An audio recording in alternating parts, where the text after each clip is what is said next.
But next, the head of a leading LGBT charity says good support networks in schools for young people questioning their gender or sexuality will help reduce mental health issues in later life. This week is Schools Diversity Week, with thousands of pupils in the region taking part in efforts to eliminate homophobia or transphobia in the classroom. Our reporter Nick Smith visited a school in Newton Abbot to find out more. Our school days can be a hugely rewarding experience, but they're also an anxious time when we're still figuring out who we are. For adults now identifying as LGBT+, looking back, it can generate some painful memories.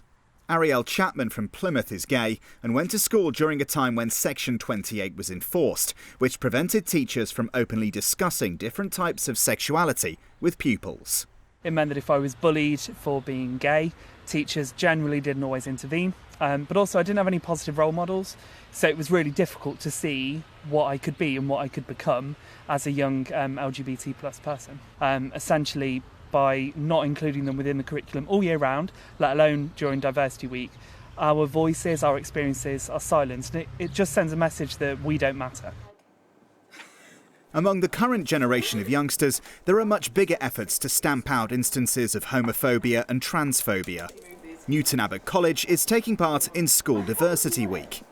And those from Year 7 right through to 6th formers are encouraged to discuss LGBT issues and offer support to other pupils who may be exploring sexuality and gender identities. If I could help them with what I went through, because it wasn't exactly fun, then it would just be nice, because then someone wouldn't have to feel like I did. You're kind of a mentor to them, to tell them that no matter what they're going through at the moment, things will always improve, and it's almost just trying to open their eyes to what can actually happen when you do eventually take the big step of owning what you are. Sometimes there's people outside that can hurt your feelings, and you can always come to a club and ask for help. Despite far more openness in schools in recent years, young people who are LGBT+ are still more than twice as likely to experience mental health problems compared to the general population. But those behind School Diversity Week say continued efforts to support them could see that disparity eliminated. There's nothing about being LGBT+ that should inherently give you a mental health problem, and that actually the mental health problems come from the way that LGBT+ people are treated in our society. And when you look at, say, LGBT+ young people who have been supported at school, supported by their family, then actually their rates of poor mental health drop to about the same as non-LGBT+ young people.